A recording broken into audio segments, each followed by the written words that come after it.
ओडिशा में कल शाम 3 ट्रेनों के दुर्घटनाग्रस्त होने के बाद 293 से अधिक लोगों की मौत हो गई। साथ ही 1000 लोग घायल हुए हैं। इसके बाद से लगातार सवाल खड़े हो रहे हैं कि आखिर यह हादसा कैसे हुआ। हादसा किसी तकनीकी गड़बड़ी टेक्निकल फॉल्ट के चलते हुआ है या फिर मानवीय त्रुटि के चलते ये हुआ है। इस तरह के सवाल लगातार खड़े हो रहे हैं।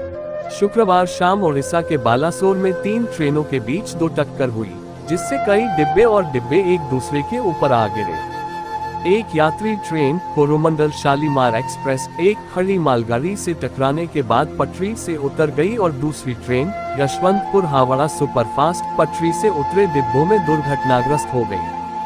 टक्कर इतनी जोरदार थी कि पटरियों पर गिरने से पहले डिब्बे हवा में ऊंचे उठ गए। एक कोच दूसरे की छत पर चढ़ गया। दोनों ट्रेनों के 17 डिब्बे बुरी तरह क्षतिग्रस्त हो गए। रेल मंत्रालय ने दुर्घटना के कारणों की जांच के आदेश दिए हैं। प्रधानमंत्री नरेंद्र मोदी ने ओडिशा में हुए ट्रेन हादसे में घायल हुए लोगों से मिलने कटक के अस्पताल पहुंच गए हैं। यहां पीएम इस घटना में घायल हुए लोगों से बात भी की, साथ ही डॉक्टरों से घायलों की सेहत का हाल भी ली। इससे पहले पीएम मोदी ने बालासोर में घटनास्थल का भी दौरा किया था। उस दौरान पीएम मोदी के साथ रेल मंत्री अश्विनी वैष्णव और कई अन्य अधिकारी भी मौजूद थे, जिन्होंने उन्हें हादसे के बाद किस तेजी के साथ राहत और बचाव कार्य किया जा रहा है इससे उन्हें वाकिफ कराया।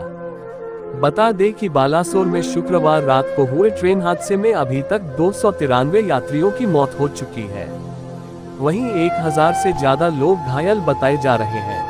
दरअसल कोरोमंडल एक्सप्रेस के कई डिब्बे पटरी से उतर गए, जिसके बाद ये दूसरी लाइन पर सामने से आ रही एक अन्य ट्रेन से टकरा गई, जिस वजह से ये दर्दनाक हादसा हुआ।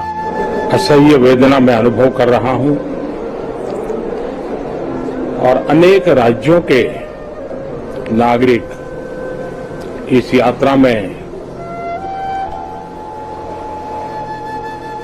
कुछ न कुछ उन्होंने गंवाया है। जिन लोगों ने अपना जीवन खोया है, ये बहुत बड़ा दर्दनाक और वेदना से भी परे मन को विचलित करने वाला। जिन परिवारजनों को इंजरी हुई है, उनके लिए भी सरकार उनके उत्तम स्वास्थ्य के लिए कोई कोर कसर नहीं छोड़ेगी।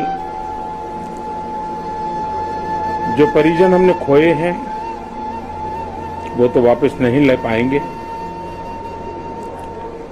लेकिन सरकार उनके दुख में, उन परिजनों के दुख में उनके साथ है। सरकार के लिए ये घटना अत्यंत गंभीर है। हर प्रकार की जांच के निर्देश दिए गए हैं और जो भी दोषी पाया जाएगा उसको सख्त से सख्त सजा हो, उसे बख्शा नहीं जाएगा। मैं उड़ीसा सरकार का भी, यहाँ के प्रशासन के सभी अधिकारियों का, जिन्होंने जिस तरह से इस परिस्थिति में अपने पास जो भी संसाधन थे लोगों की मदद करने का प्रयास किया, यहाँ के नागरिकों का भी हृदय से अभिनंदन करता हूं, क्योंकि उन्होंने इस संकट की घड़ी में, चाहे ब्लड डोनेशन का काम हो, चाहे रेस्क्यू ऑपरेशन में मदद की बात हो, जो भी उनसे बन पड़ता था करने का प्रयास किया है। खास करके इस क्षेत्र के युवकों ने रात भर मेहनत की है।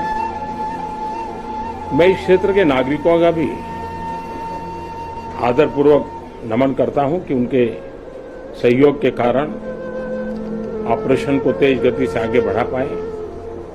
रेलवे ने अपनी पूरी शक्ति, पूरी व्यवस्थाएं रेस्क्यू ऑपरेशन में